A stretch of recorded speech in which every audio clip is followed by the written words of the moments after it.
What's going on, everybody? Let's do something different today. My intention here is to take you through one of our flips. This is a flip we have in Narvon. It's getting ready to hit the market here pretty soon. And we did a lot of work to this house, so it's a great opportunity to walk through, kind of see what we did, and some things that came up along the way, and the importance of contingencies. It's going to be the subject of today. So this is a bi-level that we picked up in November. And it's on a septic. It had a pool in the backyard. Let's go take a look at that now. Beautiful out today. I'll open the door. It hasn't been cleaned yet. Yeah, we're not all the way done here yet. That's all right. So this was an in-ground pool in the backyard here.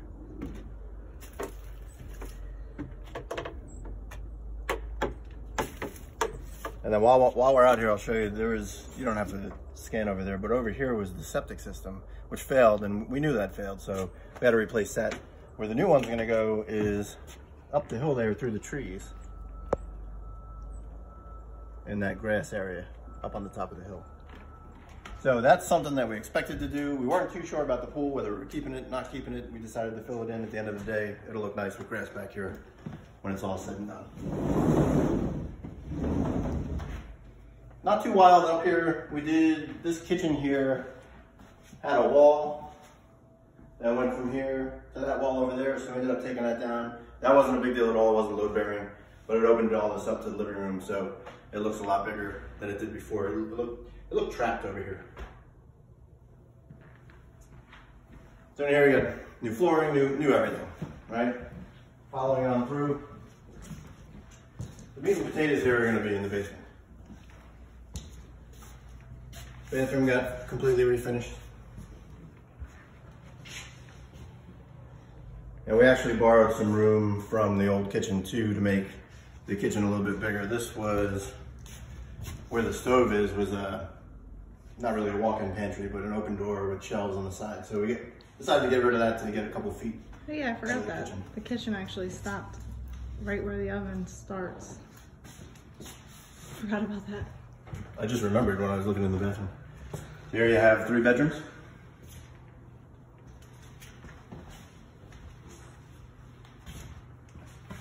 Bedroom number 3. All right, let's go downstairs. The lessons are all downstairs.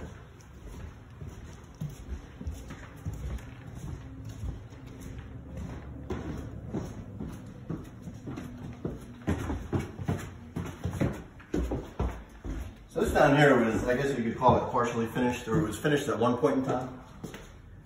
But as you walk down, it didn't look anything like it looks now. I'll kind of try and paint the vision of what it looked like originally. But as you walk down here, there wasn't a regular floor. It was almost like it was sitting on top of a platform floor that was maybe 6 inches raised off of the concrete. Is that about right? About 6 inches? So as you came down, this was a wide open area with like that was a jukebox here, wasn't it? A jukebox, and then over here, there was like a bar in the corner, and this was somewhat of a living area, but the ceiling had been coming down. There was a drop ceiling in here. None of it made sense. It just didn't make any sense. And then here was, how do I paint this vision? This here, there was a door right here that went into a bedroom. And we decided to just get rid of all of that and open this whole space up. And there's a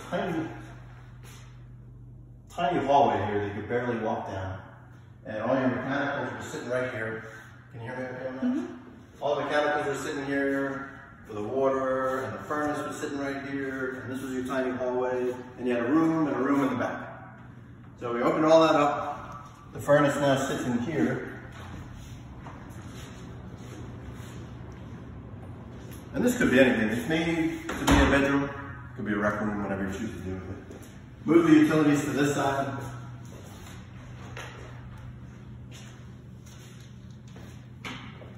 Getting there, so we put, now the water's there, the electric's there, and there's a sump pump with a French drain running into it in the back corner there.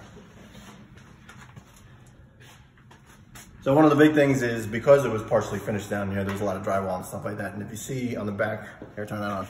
See on the back wall there, it's all cinder block down here. right? So when we demoed, this is one of the things that popped up that we didn't expect. And stressing the importance of contingencies in your projects. This whole back wall here, as soon as the drywall was pulled off, we realized that we had to stop what we were doing and decide to come up with a solution for what we found. The cinder block over here, if you look down the side of the wall, was bowing in. It was a foundation problem. We had to find out what was causing it and how we could fix it. So before we moved any further in the project, that was our main priority now, which is not something that we expected, wasn't in the original scope of work, but these things happen. This is why we build that contingency in, and in real time it was happening. So we ended up fixing that problem, and then we could move on and, you know, keep working until something else comes up, if it does. What are the other big ones from here? Well, we had a contingency budget, which was 10%. Yeah. So that covered that. And the French drain was not accounted for either. Yeah, so that platform floor that I was talking about before, it turns out that was covering an indoor lake. So the contingency was eaten up by one of those problems, and we had to come out of pocket for the other problem. It's okay, came up. What can you do, right? You have to push on, you have to finish the project off. But these are the things to account for, and we learn from every project. So although this one was a rough one, the moral of the story is we'll probably still walk away with a little bit of a check at the end of the day, because we were prepared from past mistakes that we've made and past things that we've learned. So now, moving forward, I know of a couple more things to look for, because even now, we've been doing it 4 or 5 years, you still learn on every project. No house is ever the same. Nobody treats their house the same, and different things come up. So, we don't even have to walk outside. Just peek out here. A lot of trees and stuff that were impeding on the power lines. I don't know if you really catch that on the video. And the driveway, we ended up having the bottom part repaired because that was falling apart. Landscaping is not done yet, so that's not what it's going to look like when the pictures come out. So, yeah, moral of the story today, contingencies. Build them in.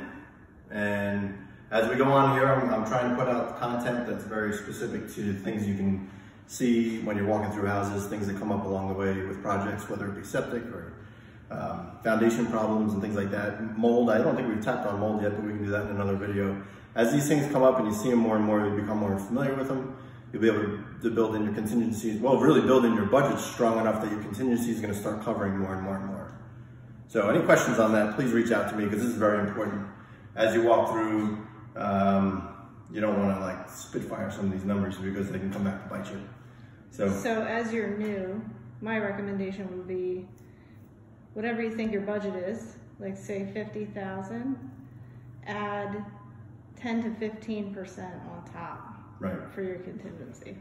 And we had 10% all the time.